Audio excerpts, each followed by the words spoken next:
Hi,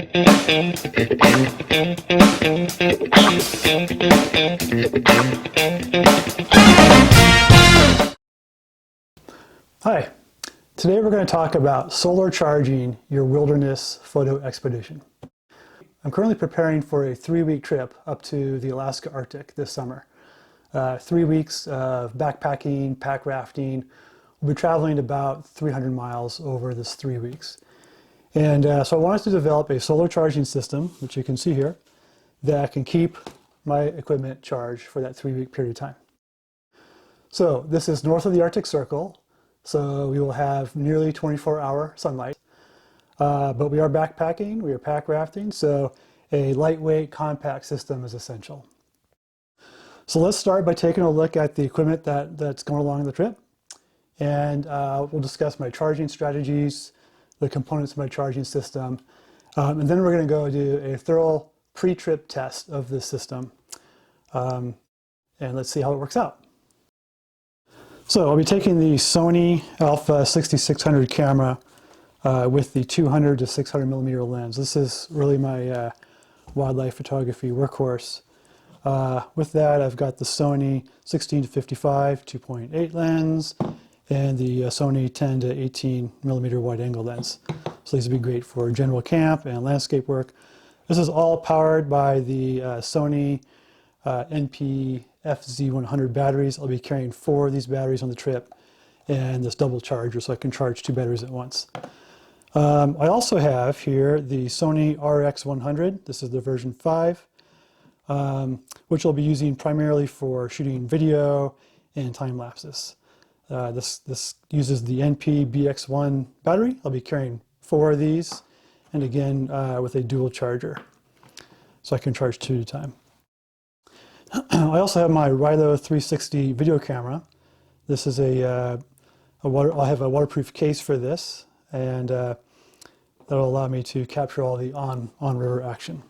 And I'll carry 1 extra spare battery for 2 batteries total. Okay, let's take a closer look at these batteries. So the Sony NP FC100 batteries, these are 2,280 milliamp hour batteries. Again, I'll be carrying a total of 4 of these. These are 1,240 milliamp hour batteries. The Rhino battery is 830 milliamp hours. And then I've also got here my Samsung Galaxy S7 Edge with a 2,800 milliamp hour battery.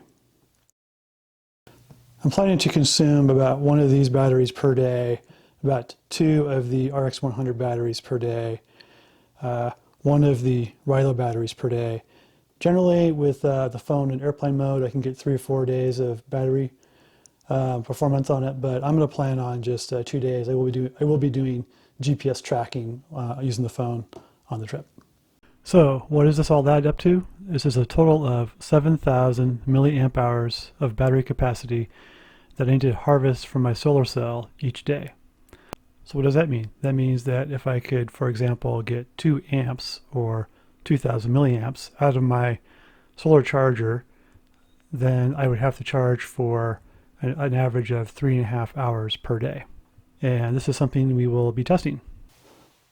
So my strategy for charging is to charge the batteries directly from the solar cell whenever possible. That gives me more efficiency. These lithium-ion batteries, all this is based on lithium-ion battery technology, and they lose 10 to 20% every time you go through a charge cycle. So by directly charging the devices, I hope to get a little bit more efficiency out of it. But when all my batteries are charged, then I will move towards keeping these battery banks charged up. These are the Anker 10,000 Powercore II battery banks. Each one has 10,000 milliamp hours. I chose to bring 2 10,000 milliamp hour batteries instead of 1 20,000 milliamp hour batteries for a couple of reasons. One is for redundancy.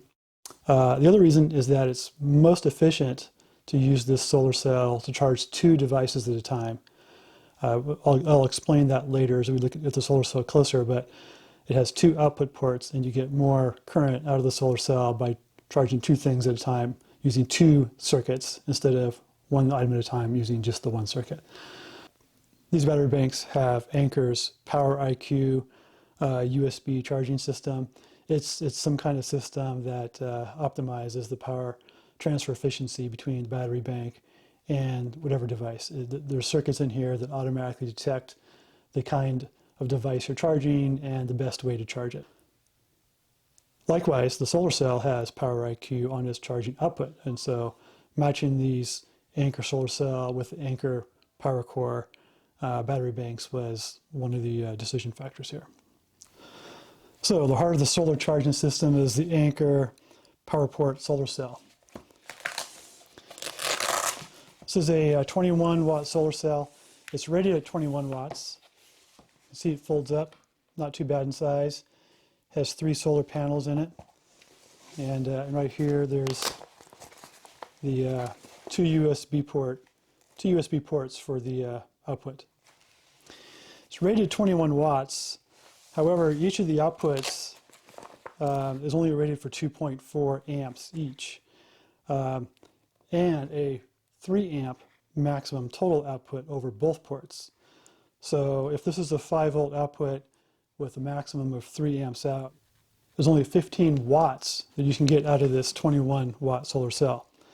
So where those extra 6 watts go, I'm not sure, but I think what I'm expecting then is that this will still give me 15 watts even in less ideal light. That is definitely something we'll be testing later in this video. All right, so we finally have a nice sunny day here in Washington, and so the first test I'm going to do is to plug in each device to see how much current it individually receives from the solar cell. So I'll start with the 2 batteries for the Sony Alpha 6600, and I'm using a little current meter here, and I'm getting 1.67 amps. Okay, so I'll just repeat that for each device, including the Anker battery packs. 1.96 amps. The Sony RX100 batteries.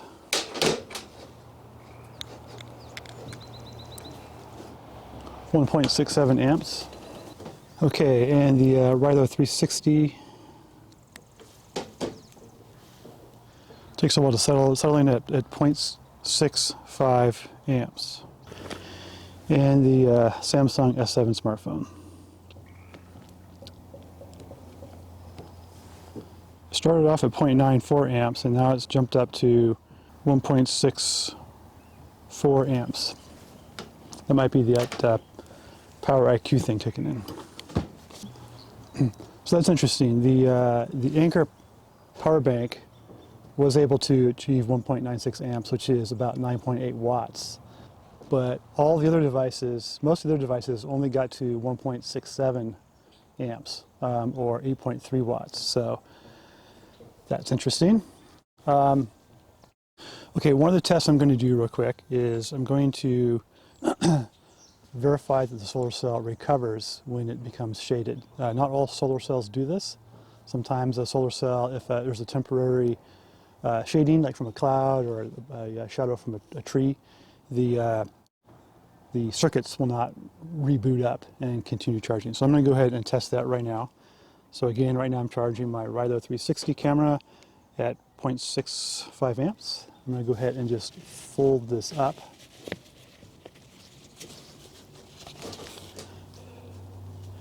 And it is no longer charging. And now I'm going to fold it back out. And it should start back up. And it has. So good, we're back charging it at full speed. So this cell checks off that box. Okay, next we're going to start testing multi-battery charging. This is actually what I intend to do in the field, charge multiple batteries at a time. So I'm going to start with the 2 battery banks.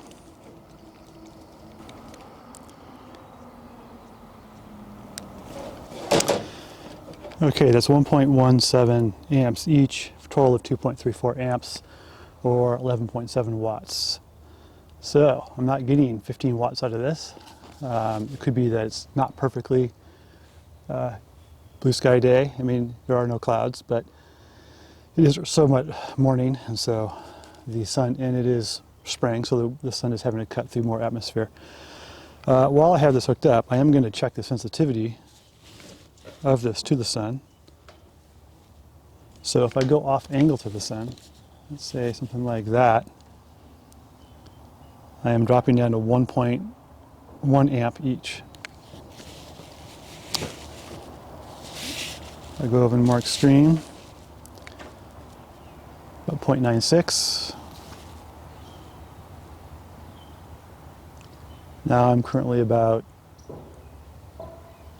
60 degrees off of the sun, and I'm still at 0.88 each. So that's not too bad. That means I won't have to worry about, if I'm in camp and I have this set up charging, I don't have to worry so much about babysitting the solar cell. So, okay, so I'm going to move on now to the two camera system batteries. These are for the Sony Alpha 6600, two batteries. And these are for the Sony RX100 pair. And I'm getting 1.4 and 1 amp.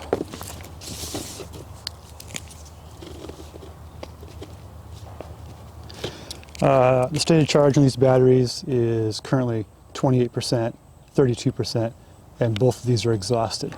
So I'm going to go ahead and let this sit for about an hour, and we'll come back and see how things look. Okay, it's been 40 minutes, so I'm going to check out the stated charge of my batteries here. The Sony RX100 batteries, I really don't have a way of measuring their stated charge, so I'm going to go ahead and just let them continue charging. But after 40 minutes, the Sony Alpha 6600 batteries have reached 36% and 53%, where they started originally from 28 and 32%. I am charging using these Anker 3-foot long high gauge power cables, USB cables. I found these are the best cables of my whole selection of USB cables. I chose 3-foot long cables because my intent is to have the solar cell out in the sun charging while keeping all my batteries in the shade. So I wanted some length to deal with that. Probably keep the batteries in the tent with the solar cell on the side of the tent. Okay, so we'll just let this charge until the Sony cells are completely charged, and we'll see how long that takes. Okay, it's now 12:57, and I saw that the one of the RX100 batteries just turned green, so it's just charged. I'm going to assume that both of them are pretty much fully charged now. So that's almost 3 hours to charge the batteries for the two batteries for the RX100. Okay, it's now a little bit after 2 o'clock in the afternoon, and all of our batteries are charged. All of our camera batteries are charged, 100%. I was a little bit confused by the charging station here for these batteries. The LED indicators stay red. They don't seem to turn green, but I did check the batteries in camera, and both of them are at 100% indication in the camera. So that was 4 hours, and everything's fully charged. I'm sure it finished actually before 4 hours, but I was a little confused by that indication there on the LEDs. So, done with those. Next, we'll charge the Rhino 360 camera.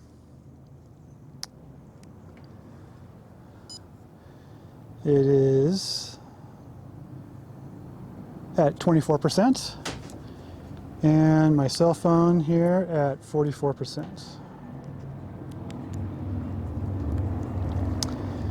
Okay, I'm getting 0.65 amps on the Rhino.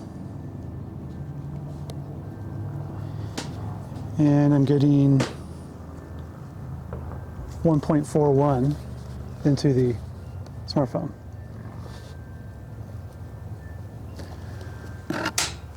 Okay, it's a total of 2 amps, which is not too bad. All right, we'll come back in about an hour, hour and a half, see where we're at.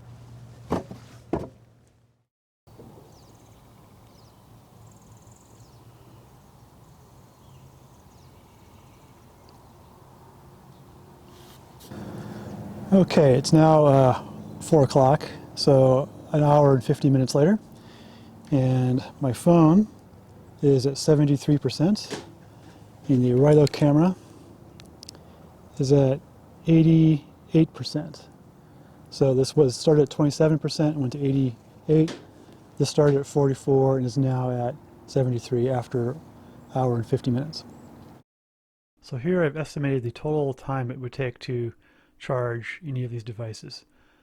It would take about 8.5 hours to charge 2 of the battery banks, about 5.2 hours to charge 2 batteries for the Sony Alpha 6600 camera, plus 2 batteries for the RX100, and 1.8 hours to charge the Rhino 360 camera and a Samsung smartphone. This chart summarizes the total energy that was harvested from the sun during 6 hours. This added up to 10,200 milliamp hours in 6 hours, which means to harvest the 7,000 milliamp hours I needed to harvest each day, I would need to have the solar cell in the sun for about 4.1 hours each day. So here's the complete system.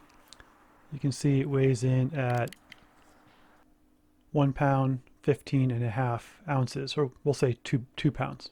So the solar charging system coming in at 2 pounds, that's equivalent to 7 of the NP FC100 batteries and 14 of the NP BX1 batteries, which is equivalent to about 7 days of shooting photos on the Alpha 6600 and video on the RX100. So essentially the system pays for itself in weight for trips over about 1.5 weeks. Alright, so next we'll wait for a cloudy day and check cloudy day performance of the solar system. Okay, so we have finally a nice cloudy day here in Washington. It rained this morning, and I'd call it about a 99% cloud cover right now. I have already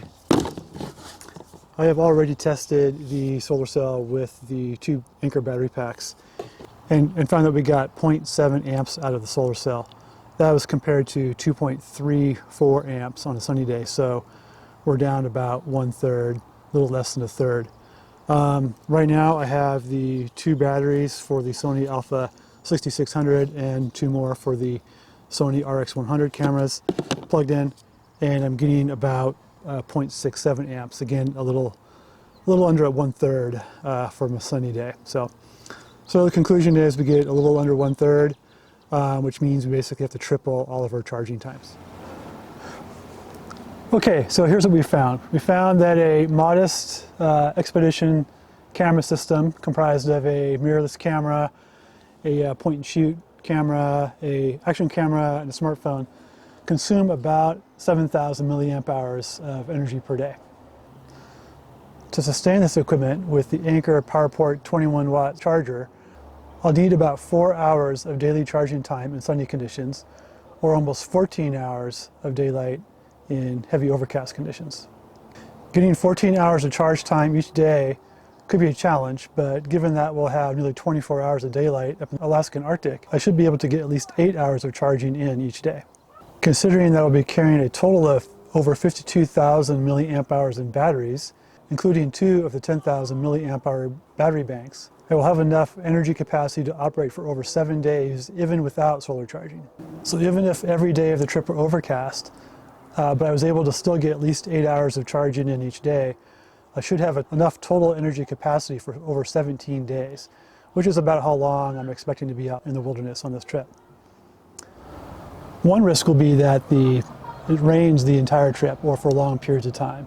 In those conditions, I don't want to leave the solar cell outside in the weather, but I will probably also be shooting less and using less batteries. So thanks for joining me on this rather lengthy video.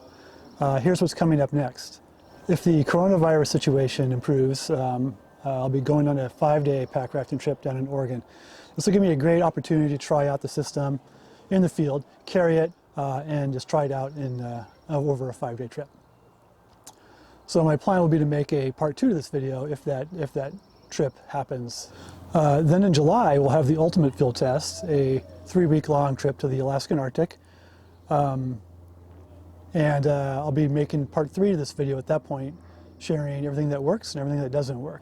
Yeah, so thanks again for joining me on this video, and be sure to hit that subscribe button so you don't miss parts 2 and 3. And I look forward to seeing you again.